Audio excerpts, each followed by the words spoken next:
Bonjour et bienvenue pour la guidance de la semaine du lundi 16 au dimanche 22 juillet 2018.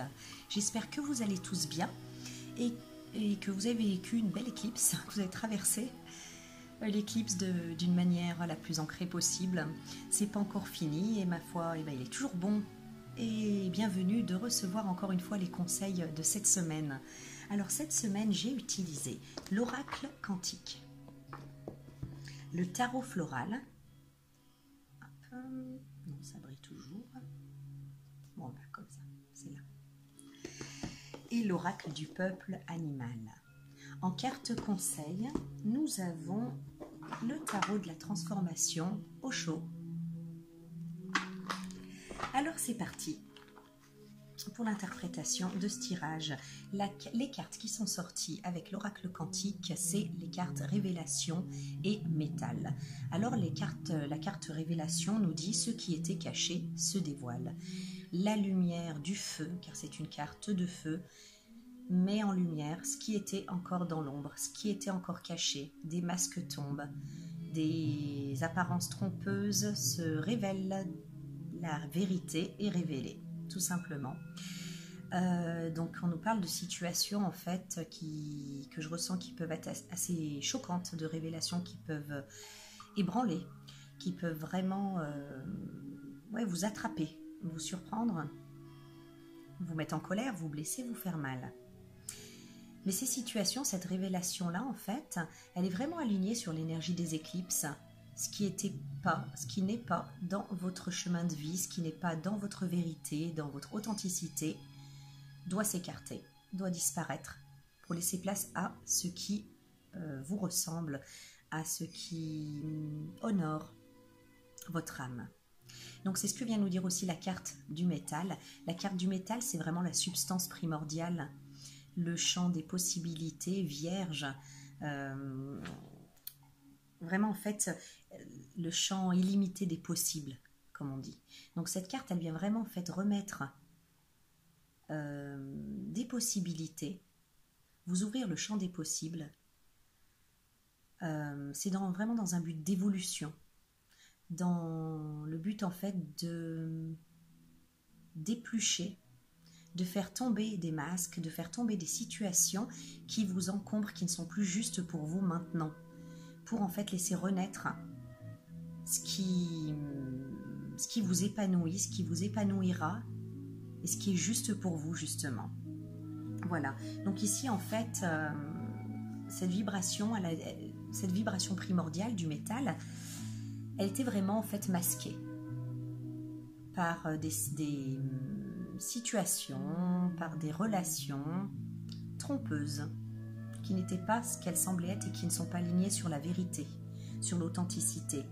Donc voilà, en fait ici ça vient libérer. C'est vraiment des révélations qui viennent libérer, même si elles peuvent de prime abord vous être désagréables, pour le moins désagréables. La carte suivante, c'est la carte de l'ermite, qui est ici dans le tarot floral, illustrée par l'Edelweiss. Alors l'ermite vient nous parler de lenteur. C'est une lenteur dans l'évolution des événements qui est plutôt conseillée. Voilà, on vous conseille vraiment en fait de prendre du recul, de vous mettre en retrait, de ne pas être dans la réaction et de ne pas réagir, j'allais dire, de façon émotionnelle, de façon instinctive à ces révélations. Voilà, mais plutôt en fait de vous écarter, de prendre votre temps d'analyser les tenants et les aboutissants.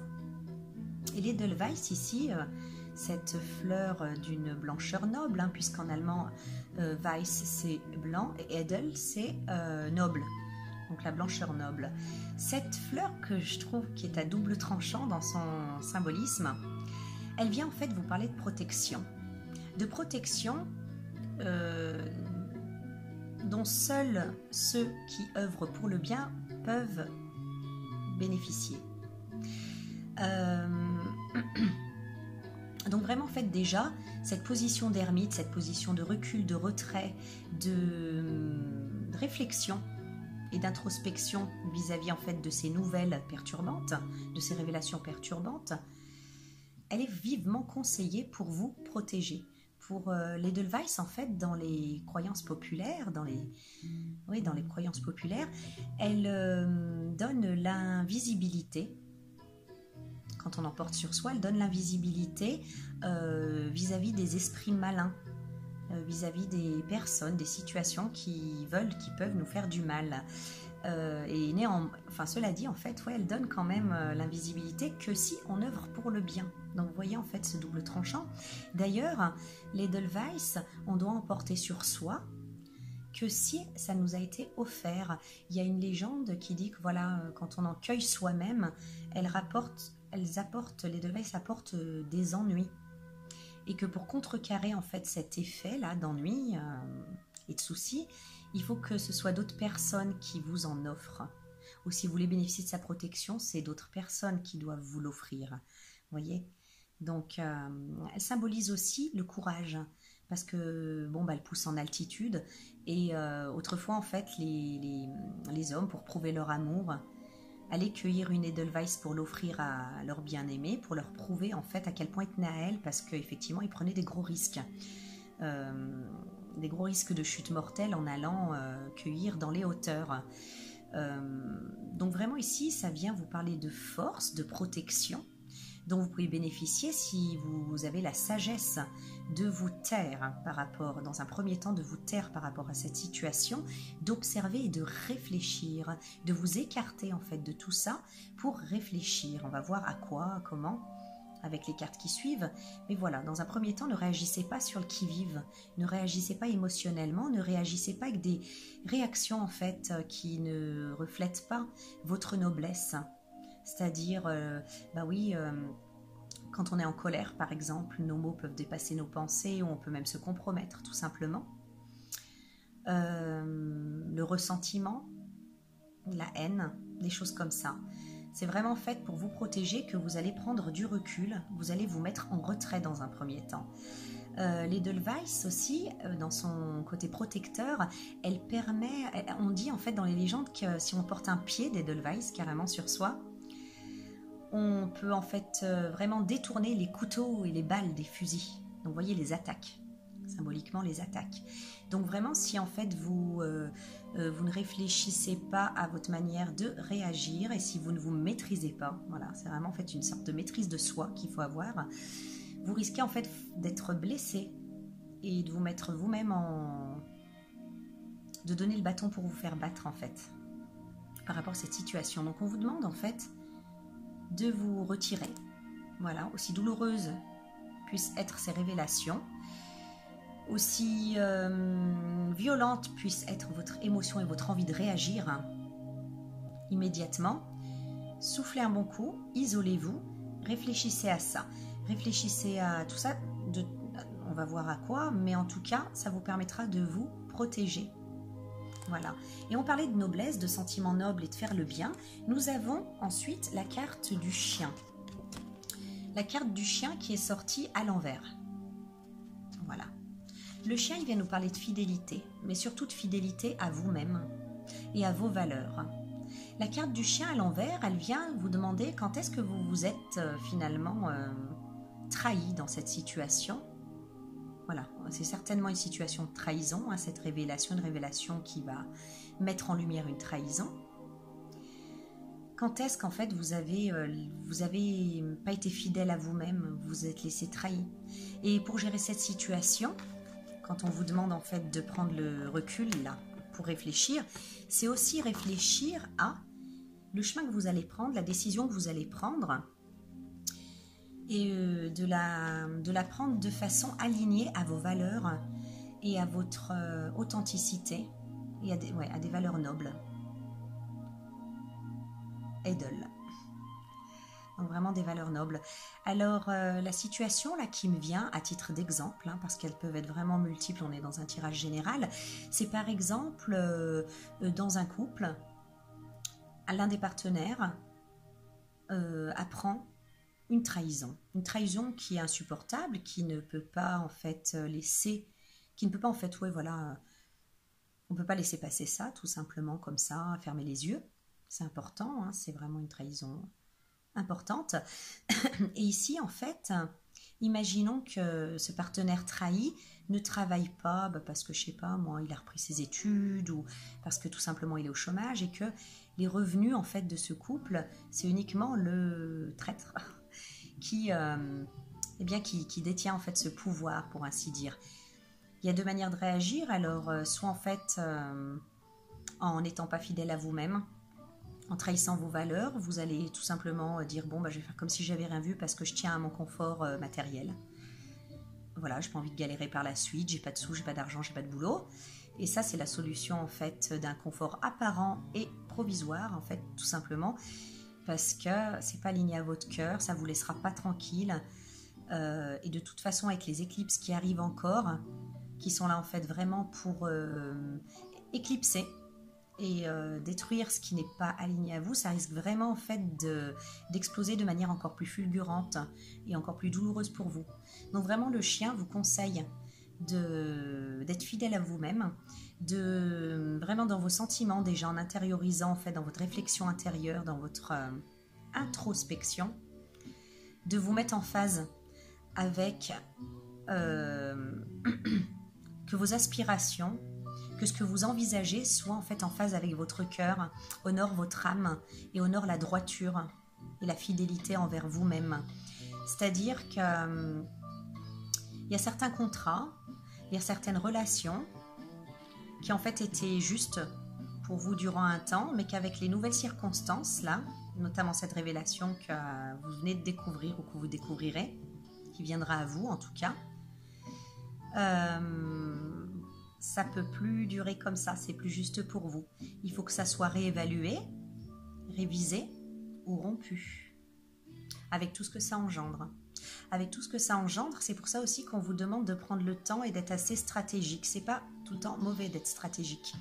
Je veux dire, c'est aussi pour pas perdre encore plus de plumes bêtement et de façon en fait déséquilibrée, vous voyez, d'être juste en fait, de pouvoir s'aligner sur la justice et la justesse pour vous et pour les autres, mais ici c'est surtout pour vous. Donc vraiment en fait on vous demande de mettre de l'ordre parce que dans vos réactions premières il y aura un peu de peur, de panique, je ressens, et d'envie en fait de fermer les yeux là-dessus, de faire un déni un petit peu de ce qu'on vient d'apprendre pour pas sortir de sa zone de confort par peur. Je sens aussi beaucoup par rapport au matériel, le manque financier, le manque matériel, un certain équilibre que vous aviez construit avec l'autre. Ça peut être aussi un partenariat, j'allais dire, professionnel. Quand on est associé, par exemple, c'est chaud les marrons quand on doit se séparer. Ça peut faire peur.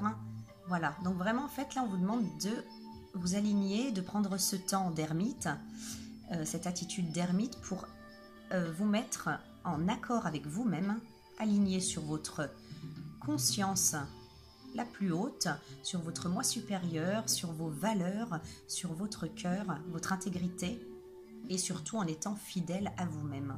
De toute façon, ce lien, il va devoir être purifié d'une manière ou d'une autre. Donc, on y arrivera, mais pour l'instant, ne réagissez pas sur le qui-vive. J'entends même de ne pas forcément dire à la personne que vous savez et d'exploser, quoi. Ça va vraiment pas être le bon chemin.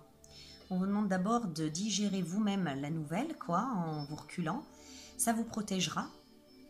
Voilà, l'autre personne, par exemple, en étant la personne qui a trahi, par exemple, elle pourrait très mal réagir et en fait être très stratège si vous révélez tout de suite que vous savez et vous coupez l'herbe sous le pied. Par exemple, pour, je sais pas, par rapport à ce qui vous revient de droit ou par rapport à... Voilà. Et puis vraiment en fait presque en fait ça va vous faire l'effet en fait d'eau fraîche sur le visage en vous disant waouh, qu'est-ce que je viens d'apprendre, et de digérer, de réaliser, de faire face à vos peurs, à vos inquiétudes et de finalement vous dire moi je veux réagir en toute intégrité et en premier lieu vis-à-vis de vous-même. Voilà. De faire le tri entre les réactions émotionnelles qui arrivent de façon assez primaire, assez brute, et qui peuvent en fait vous desservir plutôt que vous aider. Alors les cartes suivantes, nous avons le cavalier, et le caducée. Donc le cavalier, c'est vraiment en fait le porteur du message changement, mouvement, évolution. Donc c'est le moins qu'on puisse dire, cette situation, cette révélation va forcément entraîner le changement et du mouvement.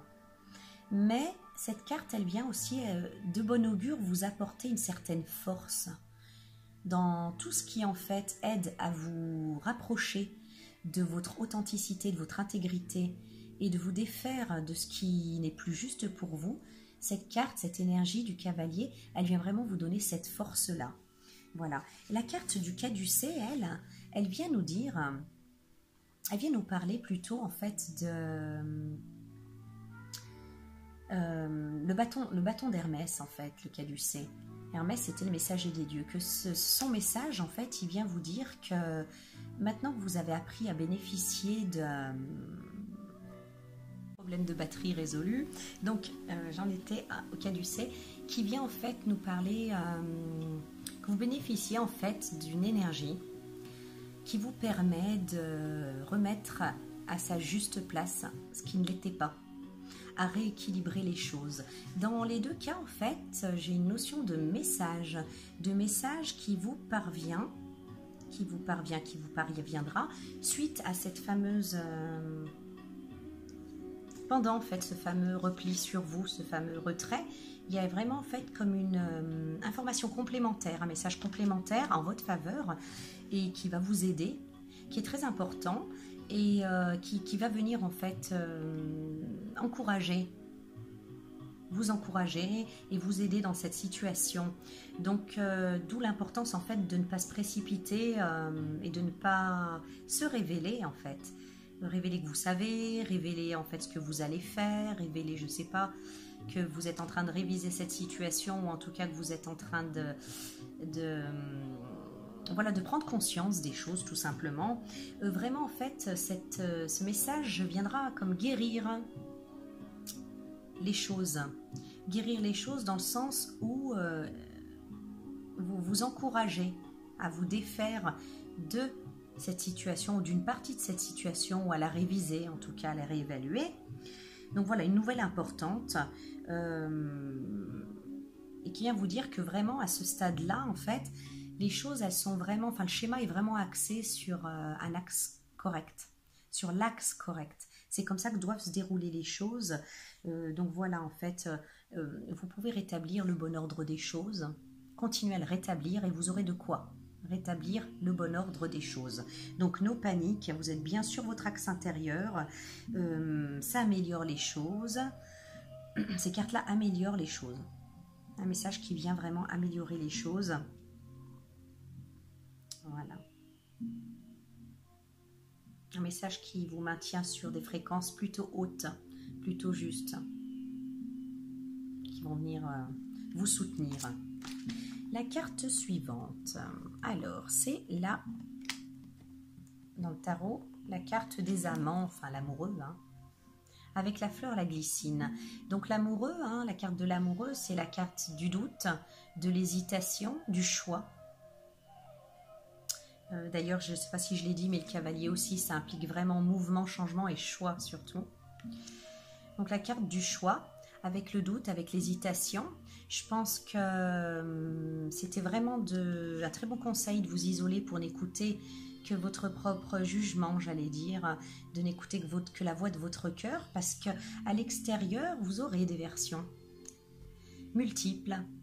Ça va un petit peu vous faire tourner la tête, vous ne saurez plus vraiment quoi penser si vous n'écoutez que l'extérieur et que vous ne vous alignez pas sur votre vérité, sur votre axe intérieur.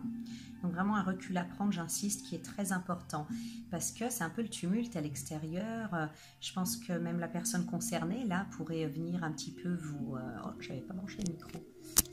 J'espère que vous m'entendez quand même.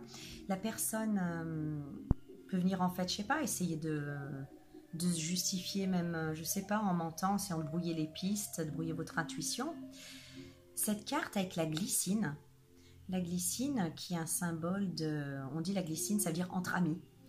En fait, de ne vous fier qu'au véritable relation, véritable ami.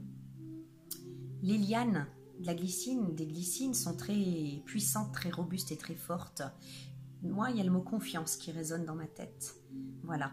Ne vous fiez et ne faites le choix que de la confiance réciproque pour juger des situations. Voilà. Et vous saurez y voir clair. Vous saurez tirer votre épingle du jeu dans le sens que vous ne vous ferez pas embarquer. Si vous avez cette attitude de retrait, d'intériorisation et d'introspection, vous verrez clair en fait. Dans les masques tombent, vous verrez clair dans les discours, en tout cas qui vous entourent. Voilà. Et vous saurez choisir les relations, uniquement les relations de confiance.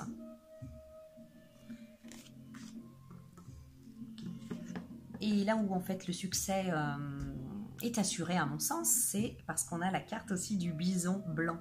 Le bison blanc dans les traditions amérindiennes, oui, en fait quand on en avait un dans les troupeaux, ce qui était très rare, c'était vraiment de très bon augure.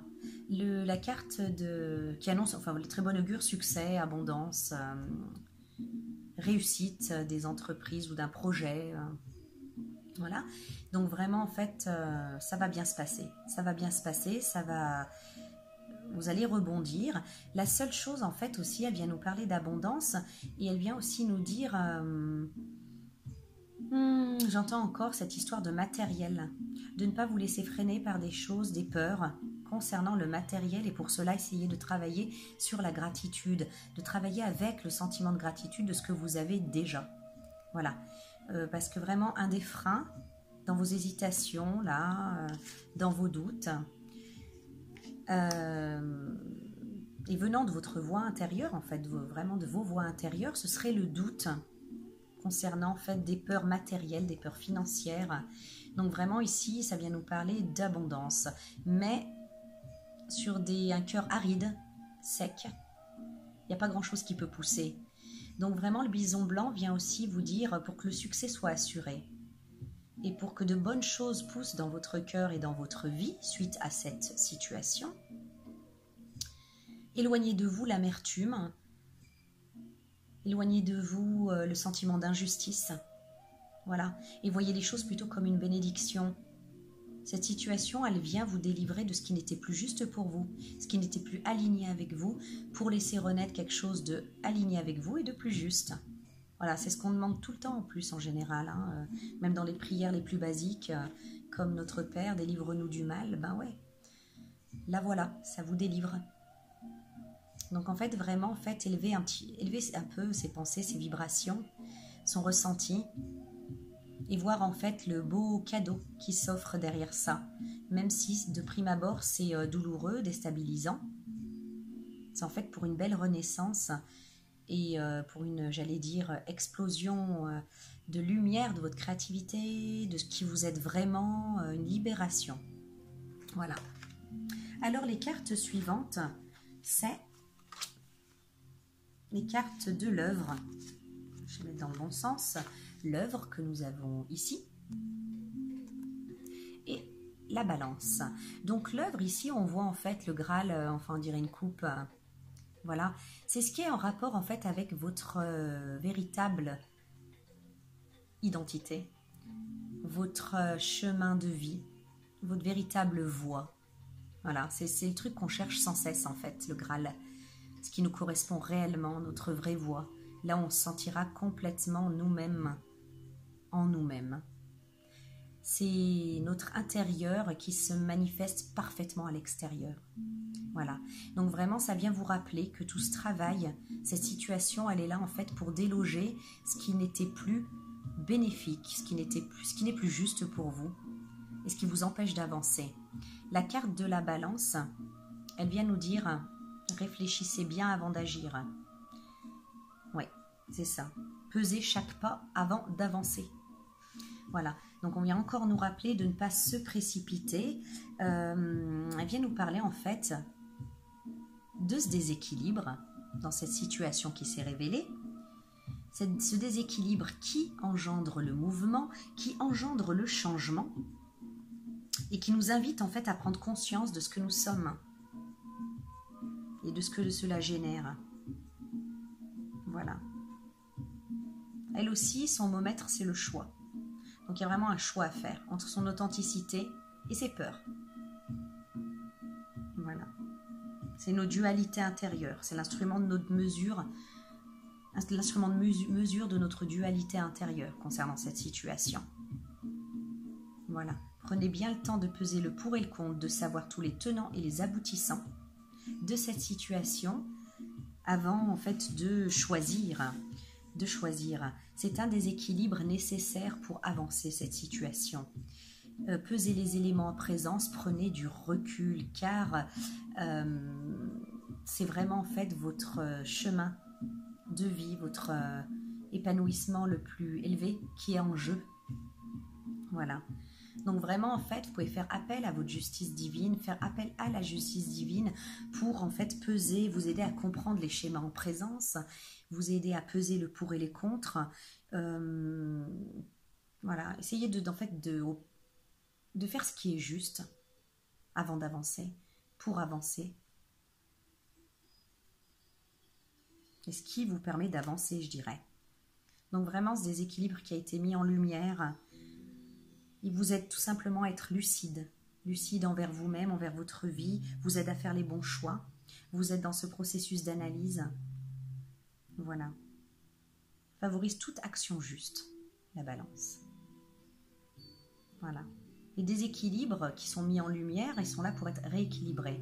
Et comme je le dis, j'insiste, dans le sens en fait d'une réparation et d'un rééquilibrage, vous permettant d'être aligné avec ce qui est réellement juste pour vous, ce qui est le Graal, votre mission de vie, votre chemin de vie, poursuivre votre chemin de vie. Si vous suivez en fait ce déséquilibre et que vous le laissez, à mon avis, ça va même pas être possible parce que tout simplement en fait, c'est tellement éloigné en fait de votre chemin de vie que c'est pas possible. Donc d'autres situations, comme je le disais tout à l'heure, arriveront tôt ou tard et de manière beaucoup plus grosse, plus fulgurante pour que vous les voyez et que vous soyez obligé d'y réagir. Donc là, en fait, au stade où ça en est, c'est déjà pas mal. Hein, on n'a pas envie d'être choqué ou remué encore plus. Le grand conseil, c'est ayez confiance en la vie, ayez confiance en votre chemin et avancez vers cette finalité, en fait, qui est de rééquilibrer les choses et de rejoindre votre âme, en fait. Le chemin de votre âme, votre vrai moi, votre vraie vie. En fait. La carte suivante, c'est le 4 de denier, qui est accompagné de la fleur l'arnica. Donc habituellement, le 4 de denier, il parle d'avarice. Sur les cartes en fait du tarot, on voit quelqu'un qui tient une pièce comme ça, un denier, a l'air assez méfiant, le c'est à moi, vous voyez. Voilà. Et là, on a la carte de l'arnica, la fleur d'arnica, qui nous parle en fait, voilà, de guérison, de réparation, de gain. Pour moi, en fait, ici, elle vient pas en fait condamner ce côté, nous parler de ce côté avarice et tout ça, bien que tout à l'heure je parlais en fait de bénéfices secondaires à une situation que vous ne voulez peut-être pas abandonner, que vous avez peur d'abandonner, comme le confort matériel, le confort financier, au prix de votre intégrité en plus. Donc ça, c'est vilain. C'est vraiment pas quelque chose qui vous fera du bien. Donc ça se peut aussi, oui, voilà, que ça parle de ça. Mais pour moi, en fait, ici, l'arnica et le 4 de denier viennent nous dire que si vous voulez avoir réparation et vous avancerez, si vous prenez aussi ce côté structure, organisation, réflexion, stratégie du 4 de denier. Vous voyez? Donc un côté en fait assez calculateur, mais en fait calculer, c'est aussi faire les choses bien parfois et ne pas les faire de manière désorganisée. Voilà. Et la carte de cette fin de tirage, c'est la carte du castor. Du castor, mais qui est sortie à l'envers. Je vous la montre comme ça déjà. À l'envers. Qui vient vous rappeler, tu es un enfant chéri de la terre. Construis ta maison pour affirmer au monde que tu es ici chez toi. Cette carte, elle vient de vous parler de votre place. À l'envers, elle vient vous parler de votre place dans ce monde, sur terre, dans cette société, au sein des relations, au sein de vos familles, au sein de vos liaisons. Ah, il y a quelque chose qui me vient, c'est que la glycine aussi Les Grecs, ils pensaient qu'en faire pousser chez soi, ça a protégé le bonheur conjugal. Donc cette situation peut aussi bien parler d'une trahison conjugale. Voilà, c'est dit. Alors le castor ici vient de vous parler de votre place. Voilà. Donc en fait, on va lire. Lorsque le castor apparaît dans sa position inversée, il vient vous interroger sur les moyens que vous développez pour établir votre territoire. Peut-être n'osez-vous pas prendre votre place et affirmer vos besoins. C'est exactement ce que je pense. Territoire, limite, positionnement. Dans tous les cas, il vient vous aider à y voir clair sur votre place à prendre sur la terre. Vous n'étiez pas à votre place dans cette situation, telle qu'elle était en tout cas. Et cette carte, elle vous pousse vraiment en fait à exister dans votre entièreté, à prendre toute la place que vous méritez et dont vous avez besoin. Voilà. À ne pas faire de concessions en fait sur votre intégrité. Je répète encore ce mot, mais c'est vrai qu'il s'agit de ça. Trouver sa place au milieu des autres, au milieu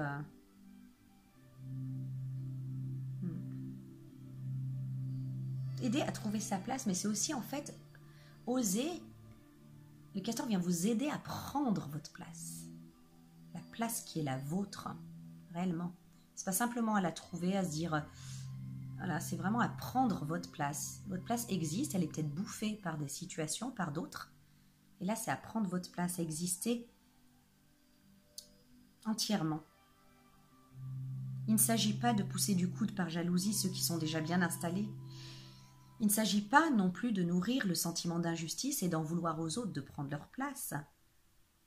Mais c'est de trouver ta place sur terre. Ta place.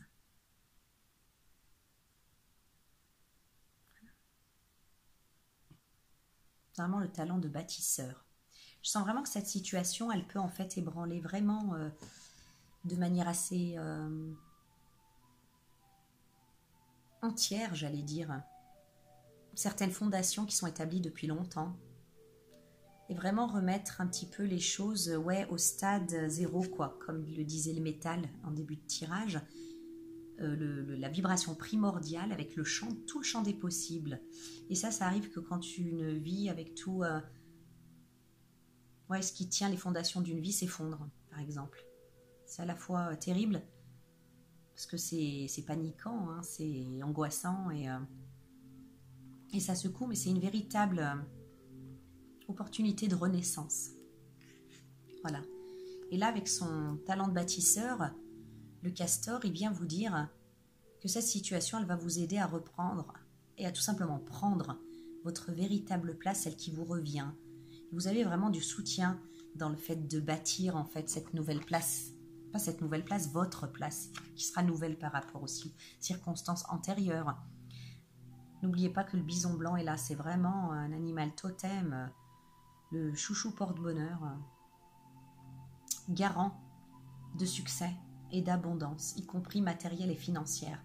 Donc si ça s'effondre de ce côté-là, ne paniquez pas, vous allez rebondir. Et je ressens vraiment en fait que c'est comme une explosion de votre créativité, comme je l'ai dit tout à l'heure, qui va en fait vous permettre ça.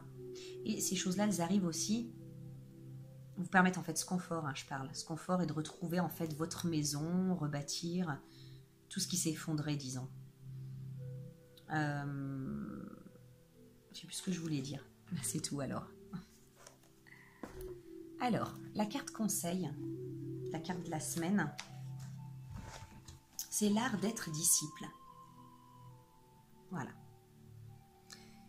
Les multiples maîtres de Junaïd. Il n'existe pas de situation qui n'offre un enseignement. Vraiment aucune. Toute situation en contient un, mais vous devez le découvrir. Il se peut qu'au premier abord, ce ne soit pas évident. Vous devez être attentif et tout bien observer. Voilà. Donc vraiment, ce qui vous tombe sur la tête, là, un petit peu, ça peut vraiment vous paraître insensé. Vous ne voyez pas en quoi ça peut être constructif et en fait en quoi vous pouvez en tirer un enseignement positif et en faire quelque chose de positif. Et cette carte vient vous dire toute situation contient un enseignement, mais vous devez le découvrir. Il se peut qu'au premier abord, ce ne soit pas évident, mais vous devez être attentif et bien tout observer. Donc vraiment, en fait, là encore une fois, tout observer. Ça vient encore une fois sonner de concert avec l'ermite qui nous dit de prendre le recul. Avec le cavalier, le caducée qui nous dit il y a un message important qui va se dévoiler en second plan en fait. Prendre le temps en fait de vraiment la balance aussi qui dit peser bien les choses avant de réagir et d'agir, avant de faire le premier pas. Voilà. Et là il dit de bien tout observer. Voilà. Donc n'oubliez pas en fait de ne pas réagir sur le qui-vive quoi qu'il arrive et de bien tout analyser avant. Au moment de sa mort, à Junaïd, on fit une demande à Junaïd, donc un grand maître soufi. Son principal disciple s'approcha de lui et dit « Maître, vous nous quittez. Nous avons toujours gardé une question à l'esprit sans jamais trouver le courage de vous la poser. Qui fut votre maître ? Nous ne vous avons jamais entendu en parler et parmi vos disciples, c'est un sujet de grande curiosité. » « Il me sera très difficile de te répondre, dit Junaïd en ouvrant les yeux, parce que j'ai pratiquement appris de tout le monde. L'existence entière a été mon maître. J'ai appris de chaque situation dans ma vie et je suis empli de gratitude pour tout ce qui m'est arrivé. Car c'est grâce à tout cet apprentissage que j'ai atteint l'ultime. » Et il ajouta, « Rien que pour satisfaire ta curiosité, je vais te donner 3 exemples. Le premier. J'avais très soif, et je m'approchais d'une rivière avec la seule possession que j'avais, mon bol de mendiant. Lorsque je l'atteignis, un chien se précipita en sautant dans la rivière pour boire. Je l'observai un instant, puis jetai mon bol de mendiant, car si un chien peut s'en passer, il était inutile. Moi aussi, je sautai dans la rivière et je bus toute l'eau que je voulais. Tout mon corps fut rafraîchi puisque j'avais sauté dans la rivière. Je m'asseyai dans l'eau quelques instants, remerciai le chien, touchai ses pattes avec un grand respect car il m'avait enseigné une leçon. J'avais tout abandonné, toutes mes affaires, mais il me restait un certain attachement à ce bol de mendiant. C'était un joli bol, magnifiquement gravé, et j'avais toujours conscience que quelqu'un pouvait me le voler. Même pendant la nuit, j'avais l'habitude de le mettre sous ma tête en guise d'oreiller afin que personne ne me le dérobe. C'était mon dernier attachement et le chien m'a aidé. C'était devenu clair. Si un chien peut se passer d'un bol de mendiant, je suis un homme, pourquoi ne puis-je pas en faire autant ? Ce chien a été l'un de mes maîtres. Donc là, vraiment, ça me refait penser encore aux possessions, à cette peur de manque matériel. Et ici, en fait, pour faire un parallèle avec ce que raconte ce maître soufi, dans son expérience, sa seule possession en fait, était vraiment un boulet attaché à son pied parce que c'était source d'inquiétude, tout le temps. Voilà, il avait tout le temps conscience qu'on pouvait lui voler. C'était vraiment en fait un lien qui n'était plus juste pour lui. Et je pense que dans cette relation, dans cette révélation qui va effondrer ou faire réviser cette relation, il y a des liens matériels qui vous tiennent et qui vous font accepter l'inacceptable et qui vous donnent des inquiétudes, tout au moins. Mais en tout cas, des liens qui vous tirent vers le bas et ça ne pouvait plus durer. Le deuxième exemple, je m'étais perdue dans une forêt et le temps de trouver le village le plus proche, il était déjà minuit. Tout le monde dormait profondément, je déambulais dans toute la ville à la recherche de quelqu'un encore debout pour qu'il m'abrite pour la nuit, jusqu'à ce que finalement je trouve un homme. Je lui dis « Il semble n'y avoir que 2 personnes réveillées dans cette ville, toi et moi. Peux-tu m'abriter pour la nuit ?» L'homme répondit « Je vois à ta robe que tu es un moine soufi. » Le mot soufi vient de sauf. Sauf signifie de la laine, un habit de laine. Les soufis ont utilisé durant des siècles un habit de laine, d'où leur nom de soufi, en raison de leurs habits. L'homme dit « Je vois que tu es un soufi et cela m'embarrasse un peu de t'emmener chez moi. Je le voudrais vraiment, mais je dois te dire qui je suis un voleur. Aimerais-tu être reçu par un voleur ?» Pendant un instant, Junaïd hésita. « Écoute, dit le voleur, c'est mieux de te l'avoir dit. Tu as l'air d'hésiter. » Le voleur le souhaite, mais le mystique hésite à entrer dans la maison d'un voleur, comme si le mystique était plus faible que le voleur. « Je n'ai pas peur de toi, alors que je le devrais, car tu pourrais me transformer, tu pourrais changer toute ma vie. T'inviter est dangereux, mais je n'ai pas peur. Tu es le bienvenu. Viens chez moi, mange, bois, dors et reste aussi longtemps que tu veux, parce que je vis seule et je gagne assez d'argent pour gérer 2 personnes. Ce sera vraiment intéressant de discuter avec toi de choses importantes, mais tu sembles hésiter. Junaïd prit conscience que c'était vrai. Il demanda à être pardonné. Il s'inclina aux pieds du voleur et dit oui. L'ancrage au cœur de mon propre être est encore très fragile. Tu es vraiment un homme fort et j'aimerais venir chez toi, rester un peu plus longtemps, pas seulement cette nuit. Je voudrais moi-même devenir fort. Viens, dit le voleur. C'est intéressant ici parce que vraiment, quand il a peur en fait d'être influencé, ça me fait penser à la carte de l'amoureux, là, les amants, peur d'être influencé alors qu'il sait, par exemple, peur d'être influencé, peur d'être tenté, en fait, que son cœur soit tenté par les manières de gagner de l'argent, en fait, de ce voleur. Ça fait vraiment, en fait, penser voilà, à ces conversations a posteriori que vous pourriez avoir au sujet de cette révélation, de cette trahison, et cette peur que la personne, elle vous retourne le cerveau, du coup, par rapport à votre ancrage et à votre ancrage à votre cœur. Alors qu'en fait, vous devez avoir confiance, comme l'a fait Junaïd, avoir confiance en l'ancrage au cœur de votre propre être. Voilà, et devenir fort. Donc il lui dit, le voleur vient. Il lui donna à manger à boire et l'aida à préparer son lit, puis il déclara, à présent je vais partir, je dois aller faire mes affaires, je reviendrai tôt le matin. Il revint tôt le matin, Junaïd lui demanda s'il avait eu du succès. Il répondit que non, pas aujourd'hui, mais peut-être demain. Et ceci se répéta continuellement pendant 30 jours. Chaque nuit, le voleur sortait et chaque matin, il revenait les mains vides. Mais il n'était jamais triste, jamais frustré. Nul signe d'échec sur son visage. Toujours heureux, il disait « Ça fait rien, j'ai fait de mon mieux, je n'ai rien pu trouver. Je n'ai rien pu trouver aujourd'hui, mais demain, j'essaierai et si Dieu le veut, cela arrivera demain. » Junaïd partit un mois plus tard et pendant des années, il essaya d'atteindre l'ultime sans succès. Mais à chaque fois qu'il voulait tout abandonner, il se souvenait du voleur, de son visage souriant et de ses paroles « Si Dieu le veut, ce qui ne s'est pas produit aujourd'hui pourrait se produire demain. » Junaïd continua « Je me souviens de ce voleur comme l'un de mes plus grands maîtres. Sans lui, je ne serais pas ce que je suis. » Et c'est drôle parce que... Enfin, c'est drôle. C'est encore en parallèle avec cette situation qui peut arriver.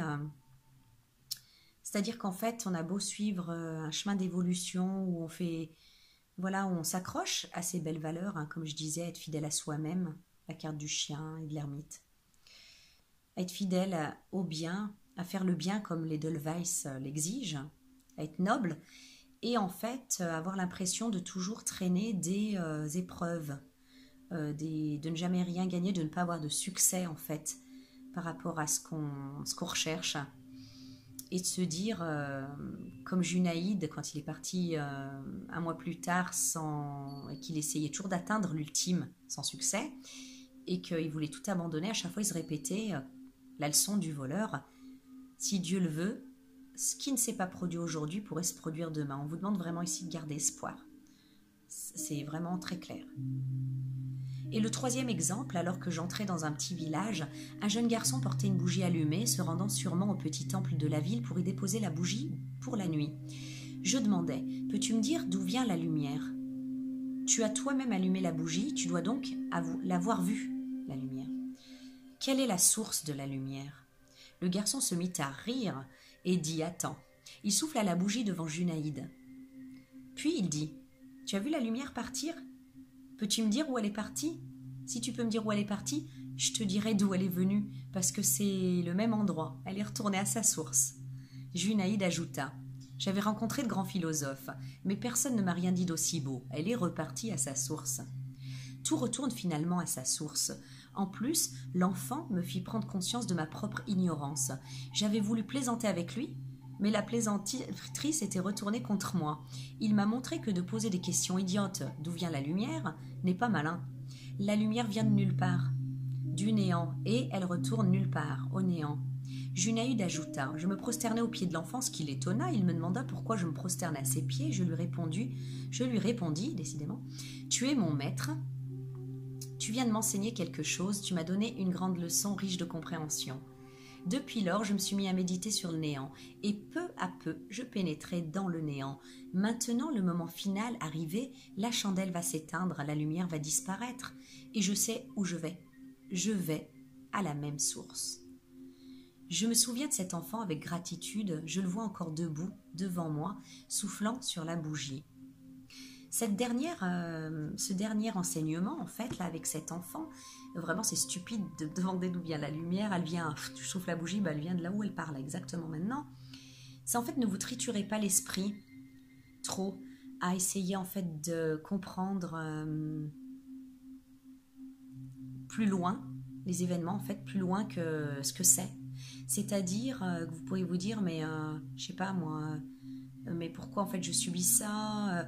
Est-ce que j'ai pas un karma où j'ai dû faire du mal à des gens avant et du coup maintenant je le paye? Souvent c'est la culpabilité qui vient. On cherche midi à 14 h.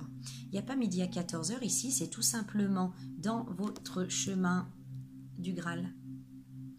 Dans votre chemin de qui vous êtes vraiment, en fait, dans votre chemin de vie, dans l'épanouissement de votre créativité, dans le fait de vouloir vous rendre heureux sur cette terre, il y a des choses à dégager, il y a des choses à rééquilibrer. Et ça commence par mettre en lumière des déséquilibres et les régler, juste ça. En fait, c'est juste pour votre bien, c'est juste pour vous mettre à votre juste place. Bâtir, vous donner l'opportunité de bâtir votre juste place. C'est tout. Ne cherchons pas midi à 14 h. Ayons en fait cette simplicité d'enfant, un verre est un verre, une bougie est une bougie, la lumière c'est la lumière. Et voilà, c'est pas la peine d'aller voir plus loin. Et vraiment, il n'y a aucune expérience qui ne donne un enseignement. Observez ce qui se passe et voyez en fait que voilà, pour moi en fait, cette situation, elle est là en fait pour vous faire lâcher ce qui n'est plus juste pour vous et ce qui prend la place de quelque chose de beaucoup plus juste pour vous, pour donc vous permettre cette renaissance, donc vraiment destruction-renaissance, pour vous aider à enfin prendre votre juste place, votre vraie place, à vous aider à lutter aussi, à même anéantir vos peurs de manquer, car tout vient de la source et tout retourne à la source. Ce bison blanc, il vient en fait vous dire succès, abondance. Nourrissez votre sentiment de gratitude, elle vient de l'intérieur en fait, l'abondance. Sauf dans de très très rares cas, ceux qui vivent l'abondance en fait ont vraiment un sentiment de gratitude et une abondance intérieure en fait, un sentiment de gratitude énorme par rapport à ce qu'ils ont. Et tout s'est développé et a fleuri en abondance autour d'eux. Et cette leçon du chien qui vient vous dire, sois fidèle à toi-même, sois fidèle à ton âme et observe dans cette situation où est-ce que tu ne l'as pas été pour ne pas en fait reproduire. Voilà. Et fais le bon choix, fais le choix de ton intégrité, de ton authenticité. Même si de prime abord ça te fait peur parce que ça peut t'as l'impression que ça va effondrer tout ton monde et que ça va te mettre dans une misère noire, tu sauras pas faire tout seul, des choses comme ça. N'écoute pas ces peurs-là et avance, car tout vient de la source et tout retourne à la source. Voilà. J'ai pas de quoi boire. Donc je vais sur ces belles paroles vous souhaiter une belle semaine et je vous retrouve la semaine prochaine. Bonne semaine, au revoir.